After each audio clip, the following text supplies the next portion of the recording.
తాకట్లో ఉన్న మీ బంగారాన్ని విడిపించి ఆ రోజు ఆన్లైన్ రేటుకి కొంటాం. Sharma gold company. నమస్కారం, మీరు చూస్తున్న సుమన్ టీవీ. నేను మీ కీర్తి. ఎన్నిసార్లు ఎక్కడ ఎన్ని రకాలుగా జాతకాలు చూపించినా కూడా అంత బాగానే ఉందే, ఏ దోషం లేదే అంటూ ఉంటారు. కానీ మనకు జరగవలసిన పనులు కానీ ఎక్కడ జరగదు. ఎన్ని చోట్ల తిరిగినా కూడా ఏదో ఒక ఆటంకం. అంటే పెళ్ళిళ్ళు సమయంలో కాకపోయినా, పెళ్ళిళ్ళు అయినా కూడా సంసారిక జీవితంలో ఆనందంగా లేకపోవడం, పిల్లలు కాకపోవడం, అలాగే సత్సంతానం కాకపోవడం, ఉద్యోగాలు రాకపోవడం, ఉద్యోగాల్లో నిలకడ లేకపోవడం, ఇలాంటి డిస్టర్బెన్సెస్ ప్రతిసారి ఏదో ఒకటి వస్తూ ఉంటుంది. దానికి గల కారణాలు ఏంటి? మరి ఈ నెల 12వ తారీఖున వైశాఖ పౌర్ణమి రోజు ఎలాంటి విధి విధానం ఆచరిస్తే గనక, ఎలాంటి రెమెడీస్ ఫాలో అవుతే గనక ఈ ప్రశ్నలన్నిటికీ మనకి సమాధానం దొరుకుతుంది, మనకు మంచి పుణ్య ఫలితం లభిస్తుంది తెలియజేయడానికి మనతో పాటు ప్రముఖ ఆస్ట్రాలజర్ బ్రహ్మశ్రీ నందిబట్ల శ్రీహరి శర్మ గురుగారు ఉన్నారు. నమస్తే గురుగారు. ఆదిత్యాయ చ సోమాయ మంగళాయ బుధాయ చ గురుశుక్ర శనిభ్యశ్చ రాహవే కేతవే నమః. శృంగేరి జగద్గురు పీఠాధిపతులకి, కంచి పీఠాధిపతులకి నమస్కారములు తెలియజేసుకుంటూ కార్యక్రమాన్ని ప్రారంభిద్దాం. గురుగారు, కొంతమందిని చూస్తూ ఉంటాము, జాతకాలు ఎక్కడ చూపించినా అంతా బాగానే ఉంది కదమ్మా మీ జాతకం, ఎక్కడ ఏ దోషము లేదు, ఏ పరిహారం కూడా మీరు చేయాల్సిన అవసరం లేదు అంటుంటారు. లేదా ఎన్నిసార్లు ఎన్ని పరిహారాలు చేసినా కూడా వాళ్ళకి జరగాల్సిన మంచి ఏది జీవితంలో జరగదు. ఎన్ని పనులు మొదలుపెట్టినా అక్కడే ఆగిపోతుంటాయి, అయినట్టే అయ్యి మళ్ళీ వెనక్కి వెళ్ళిపోతూ ఉంటాయి.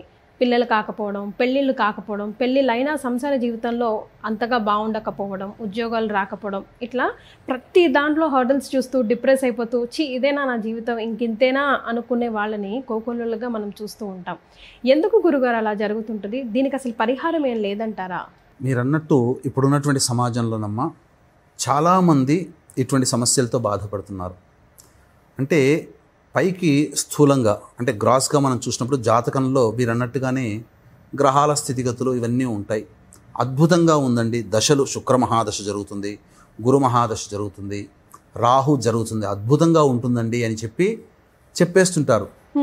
కానీ వాస్తవంగా చూస్తే అసలు దానికి ఆపోజిట్గానే ఉంటుంది. వాళ్ళ లైఫ్ స్టైల్ అంతా కూడా ఎక్కడున్న గొంగడు అక్కడనే.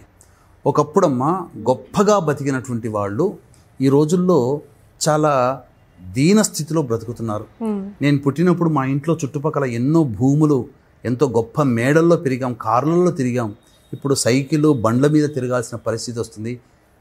ఏ జన్మలో ఏ పాపం చేసామో సంపద అంతా తరిగిపోయిందని చెప్పి గొప్పగా వ్యాపారం చేసి ఒక అనాలోచిత నిర్ణయం తీసుకొని డబ్బులన్నీ పోగొట్టుకుంటారు. ఆ ఆలోచన చేయకుండా ఉంటే బాగుండు. మరి ఆలోచన ఎందుకు వచ్చింది? అసలు ఎవరు కూడా తెలివి ఉన్న వాళ్ళు ఎవరు కూడా డెసిషన్ తీసుకోరు. అరే మా ఆయన చాలా గొప్పవాడు, తెలియగలవాడు, అట్లాంటి డెసిషన్ తీసుకోకూడదే, నా పిల్లలు చాలా తెలివి కలవాళ్ళు, విజ్ఞానవంతులు, అలా చేయకుండా ఉండాల్సిందే. కానీ ఎందుకు అలా జరిగిందనంటే కర్మ అని అనుకుంటారు. కానీ వాటికి సంబంధించింది ఏదో ఉంటుంది. అది జాతకంలో బాగా లోతుగా పరిశీలన చేస్తేనే. ఇంకొంతమందిని చూస్తుంటామా, ఇప్పుడు మనము కాంటెంపరీలో చూస్తుంటాం. ఇప్పుడు సినిమా ఇండస్ట్రీనే తీసుకోండి, ఎంతమంది పెళ్లి కాని ప్రసాదులు ఎంతమంది ఉన్నారు, పెళ్లి కాని అమ్మాయిలు ఎంతమంది ఉన్నారు, వివాహమే ఏడు, అందము చందం వాళ్ళకి ఎంత తక్కువ. చూడ్డానికి మళ్ళీ మీరు సినిమాల్లో ఉంటారు, మీకేం తక్కువ, 40 ఏళ్ళు 50 ఏళ్ళు ఉన్నా కానీ ఇంకా జెంటిల్ మ్యాన్లే, పూర్తిగా కుటుంబ సౌఖ్యం లేదు. మరి ఎందుకు కలుగుతుంది? వాళ్ళ జాతకంలో డబ్బు ఉంది, కీర్తి ప్రతిష్టలు ఉన్నాయి, కానీ చెప్పుకోవడానికి ఒక కుటుంబం ఉందా? ఫ్యామిలీ లైఫ్ లేదు. ఇవన్నీ కూడా అనుభవిస్తున్నారంటే డబ్బు ఉంటేనే యోగం కాదు కదమ్మా. అవి ఉన్నా ఉండాల్సినటువంటిది, లేకపోతే డబ్బుతో అన్ని కొనుక్కోలేరు. వివాహ సమస్యలు, సంతానం కోసం. ఇప్పుడు సంతానం ఒక ఎత్తు అయితే ఈ రోజుల్లో సత్సంతానం మరొక ఎత్తు అయింది గురుగారు.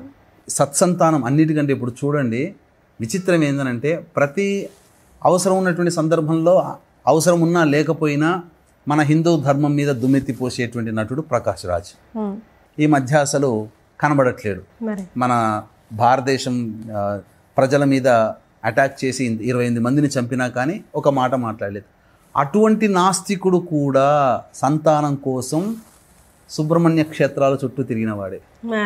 అంటే ఈ రోజుల్లో సంతానం కోసం కూడా ఒక చిన్న సంతాన ప్రాప్తి కోసం ప్రసాదం ఇస్తున్నామని చెప్పి ఒక వ్యక్తి బాలాజీ టెంపుల్, చిలుకూరు బాలాజీ టెంపుల్లో రంగరాజన్ గారు అనౌన్స్ చేస్తే 10,000 జంటలు వచ్చారటమ్మా.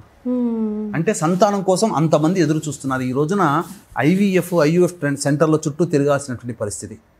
సంతానమే అనుకోండి. కుటుంబ సభ్యులు ఈరోజు ఏమైనా ఆనందంగా ఉన్నారా? ఎవరికి వారే యమునా తీరే. భార్య భర్తల మాట ఎవరు వినట్లేదు, తల్లిదండ్రుల మాట పిల్లలు వినట్లేదు, తోడబుట్టిన వాళ్ళ మాట ఎవరు వినట్లేదు, ఎవరికి వారే యమునా తీరే అన్నట్టుగా ఉంటుంది. పోనీ ఇవన్నీ ఉన్నాయండి, ఆరోగ్యం ఉన్న బాగుంటుందా? డయాగ్నోస్ చేసినా, ఎన్ని టెస్టులు చూసినా, ఎంతమంది డాక్టర్ల చుట్టూ తిరిగినా అంతా బాగానే ఉంది అంటారు. కానీ పరీక్షలకి అంతుపట్టదు. ఏదో రోగంతో ఏదో బాధపడుతుంటారు ఆ జీవి. డాక్టర్ మాత్రం టెస్టులు కనబడకపోతే ఏం చేస్తాడు? బలం టాబ్లెట్ రాసిచ్చి కాస్త మీరు సైక్రియాటిస్ట్ దగ్గరికి వెళ్ళండి, మీరు ఏదో ఊహించుకుంటున్నారని చెప్పి పంపిస్తాడు తప్ప. కానీ వాస్తవానికి రోగికి ఉన్నటువంటి రోగం తగ్గుతుందా? పీడిస్తూనే ఉంటుంది. అన్నిటికంటే మించి ఈ రోజుల్లో కలియుగంలో డబ్బు చాలా ప్రధానమైంది. డబ్బుని పూర్తిగా పోగొట్టుకుంటున్నారు.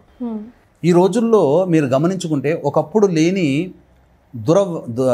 దుర్వ్యసనం, అంటే ఒకప్పుడు బాగా తాగి ఇబ్బంది పడేవాళ్ళు, తల్లిదండ్రులు ఇబ్బంది పడేవాళ్ళు, పిల్లలు తాగితే, భర్త తాగితే భార్య ఇబ్బంది పడేది. కానీ ఇప్పుడు ఇంకొకటి బెట్టింగ్ యాప్స్ రూపంలో, జూదం రూపంలో భర్త డబ్బులు పోగొట్టుకుంటున్నాడు, కడుపున పుట్టిన సంతానం పోగొట్టుకుంటుంది, సంపాదించినంత లక్షలకు లక్షలు అట్లా అప్పులు పెట్టి బెట్టింగ్ యాప్స్తో కొంతమంది బాగుపడుతున్నారు. కానీ ఎంతమంది తెలియక ప్రాణాలు వదులుకున్నారు, ఎంతమంది తెలియక ఆస్తులు అమ్ముకుంటున్నారు. ఆడడం ఆనందంగా ఉంటుంది, కానీ దాన్ని ఆడి కోల్పోయిన తర్వాత ఎన్ని కుటుంబాలు, మన కుటుంబంలో జరగలేదనుకోకండి, చాలా కుటుంబాల్లో జరిగాయి.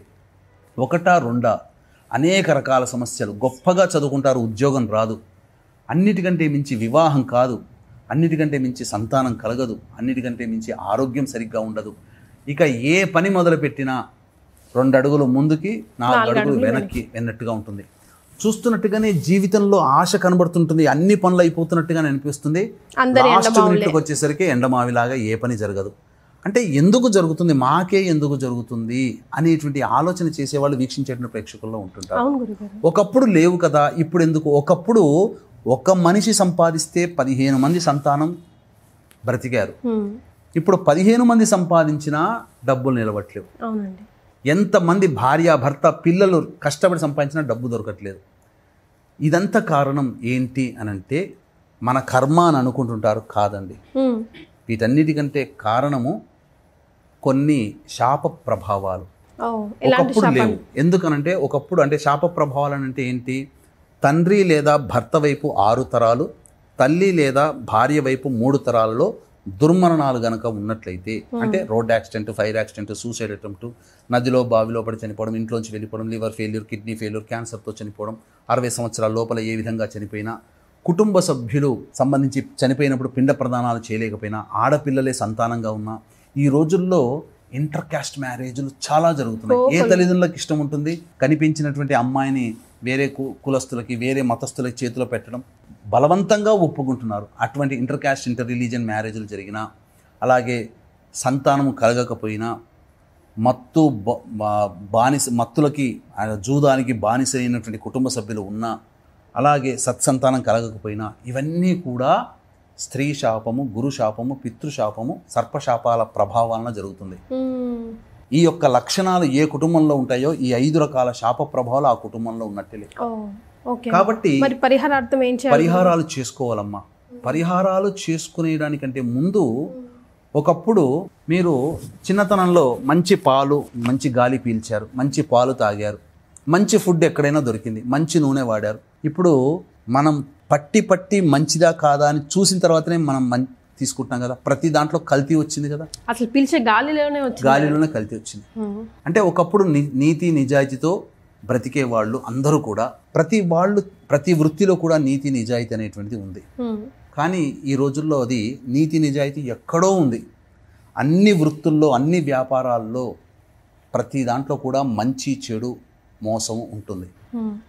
ఇప్పుడు మనం చూసుకుంటేనమ్మా, మా వృత్తిలో చూసుకుంటే సత్యనారాయణ స్వామి వ్రతము అరగంటలో పూర్తి చేసేస్తున్నారు.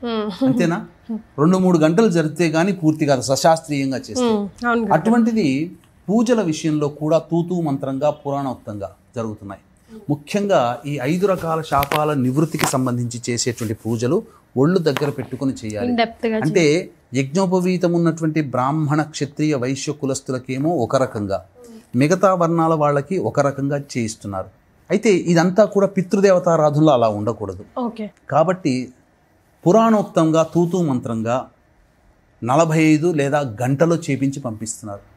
అంతకంటే విశేషంగా ఏంటంటేనమ్మా, ఈ ఉన్నవే 27 నక్షత్రాలు. ఆ 27 నక్షత్రాలలో 11 నక్షత్రాలు మాత్రమే జన్మిస్తే అది జనన నక్షత్ర దోషము, నక్షత్ర జనన దోషము. కాబట్టి నక్షత్ర జనన శాంతి అనాదిగా 1000 సంవత్సరాల నుంచి చేస్తూ వస్తున్నారు.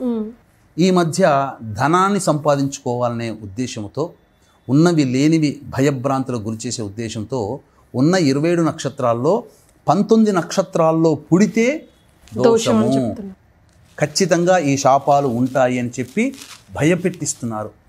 ఒక కుటుంబంలో 4 ఉన్నారనుకోండి అమ్మా, 4లో 19 నక్షత్రాల్లో ఏదో ఒక నక్షత్రం ఉంటుంది అనగానే ఏమైపోతుంది, వాళ్ళు భయపడిపోతున్నారు. అంటే భయపెట్టి పూజలు చేయించి డబ్బు సంపాదించుకోవడానికి ఈ పితృశాపాలు, స్త్రీ శాపాలు ఒక మార్గంగా ఎంచుకున్నారు ఈ మధ్య కొంతమంది ప్రబుద్ధులు. కాబట్టి దీనివల్ల ఏం జరుగుతుంది, మొదలు భయపడి అప్పు సొప్పు చేసి డబ్బులు పోతున్నారు. పోనీ అక్కడ పోయిన తర్వాత సరే పూజ ఏదో భయంతోనే చేయించుకుంటున్నారని అనుకుందాం. అక్కడ పోయిన తర్వాత ఏమైనా సశాస్త్రీయంగా జరుగుతుందా అని అంటే, ఆ తీసుకుపోయే వాళ్ళకంటే అక్కడ చేయించే ప్రబుద్ధుడు ఒకడు ఉంటాడు.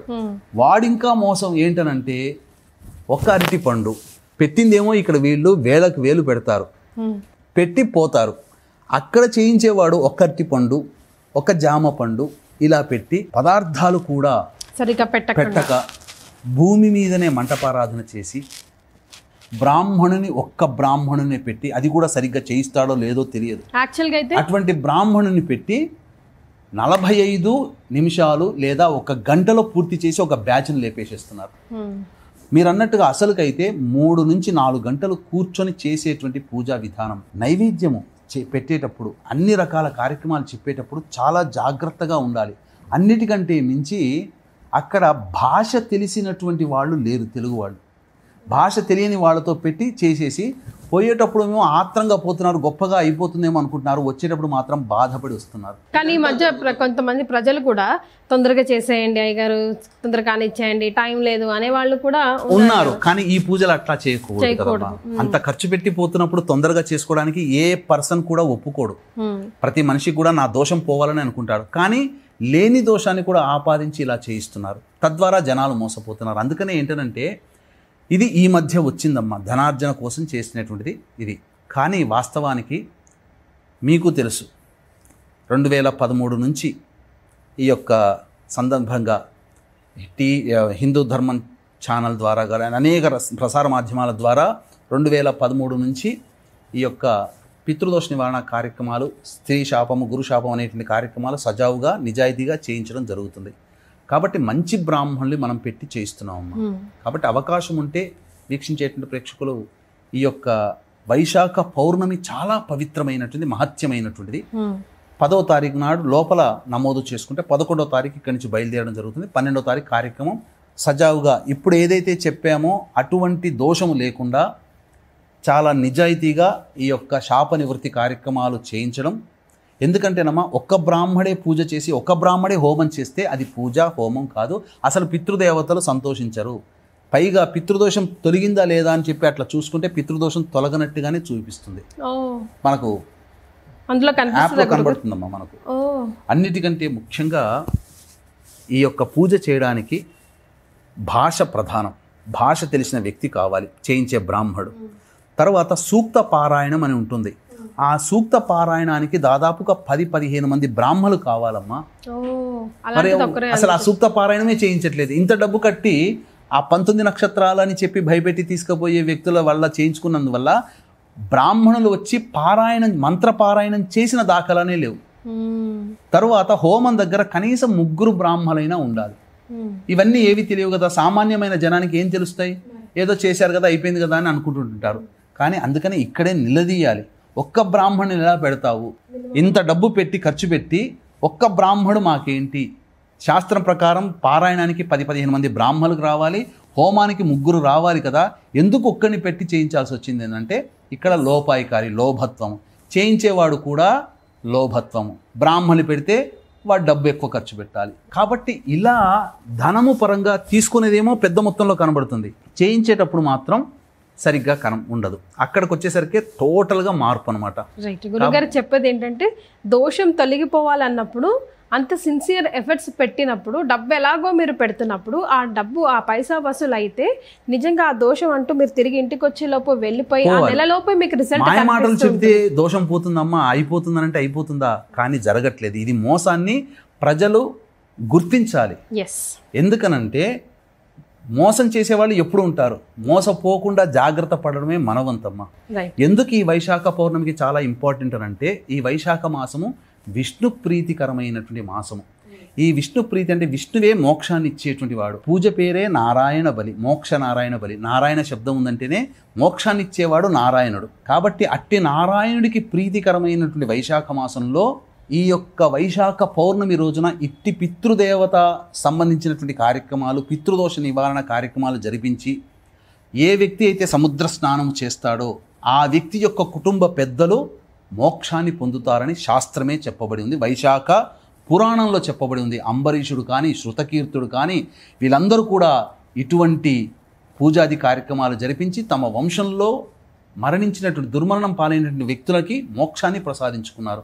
ఇంతటి మహత్యం మళ్ళీ వైశాఖ మాసంలో రావాలంటే మళ్ళీ ఇంకొక మాసం వరకు, ఒక సంవత్సరం వరకు వేచి చూడాల్సిందే. వైశాఖ మాసం నక్షత్రాలలో అధిపతి లాంటిది విశాఖ నక్షత్రం. అందుకే నక్షత్రానామధిపత్ని విశాఖే అని చెప్పి విశాఖ నక్షత్రానికి మూల మంత్రానికి ప్రారంభం. కాబట్టి నక్షత్రాలలో రాజైనటువంటిది విశాఖ నక్షత్రం. అటువంటి నక్షత్రానికి సంబంధించినటువంటి పౌర్ణమి ఉంటుంది. ఆ రోజున కార్యక్రమం చేసుకోవడం, సముద్ర స్నానం ఎవరైతే చేస్తారో ఖచ్చితంగా ఆ రోజున సముద్ర స్నానం చేయాలి. పితృ కార్యక్రమాలు జరిపించి సముద్ర స్నానం వైశాఖ పౌర్ణమి రోజున చేయాలి. రైట్. అటువంటిది చేసినటువంటి వాళ్ళ కుటుంబంలోని పితృదేవతలు సంతుష్టి చెందుతారు. మోక్షాన్ని పొందినటువంటి వాళ్ళు మోక్ష ప్రాప్తిని పొందుతారు. కాబట్టి మళ్ళీ మళ్ళీ చెప్తున్నానండి, ఏ శాస్త్రంలో కూడా ఉన్న 27 నక్షత్రాలలో 19 నక్షత్రాల్లో జన్మిస్తే స్త్రీ శాపము, పితృశాపము, గురుశాపము, సర్పశాపము, దైవశాపము అని ఎక్కడా ఏ శాస్త్ర ప్రమాణము లేదు. అటువంటి మాటలు విని భయపడి మోసపోకండి. మోసం చేసేవాళ్ళున్నా మోసపోకుండా ఉండడం మన కర్తవ్యంగా భావిస్తూ చక్కగా నిజాయితీగా చేయించుకునే వాళ్ళ దగ్గరికి వెళ్ళి నా దగ్గరే చేయించుకోవాలని నియమం లేదు. కాకపోతే దగ్గర ఉండి ఈ కార్యక్రమాన్ని నిజాయితీగా చేయించడం జరుగుతుంది. రాని వాళ్ళ కోసం బ్రాహ్మణుని కర్తగా పెట్టి కూడాను చక్కగా శశాస్త్రీయంగా చేయించడం జరుగుతుంది. ఇటువంటి కార్యక్రమాలు చేసుకోవడం ద్వారా వాళ్ళ కుటుంబంలో అప్పటి వరకు పీడిస్తున్నటువంటి సమస్యలన్నీ తొలగిపోయి ఆనందకరమైనటువంటి జీవితాన్ని పొందుతారని చెప్పవచ్చమ్మా. మరి ఈ రోజుని మనం అంతా చాలా సద్వినియోగం చేసుకోవాలని మనస్ఫూర్తిగా కోరుకుంటుంది సుమన్ టీవీ. ధన్యవాదాలు గురుగారు. సర్వం శ్రీ ఉమామహేశ్వర పరబ్రహ్మార్పణమస్తు.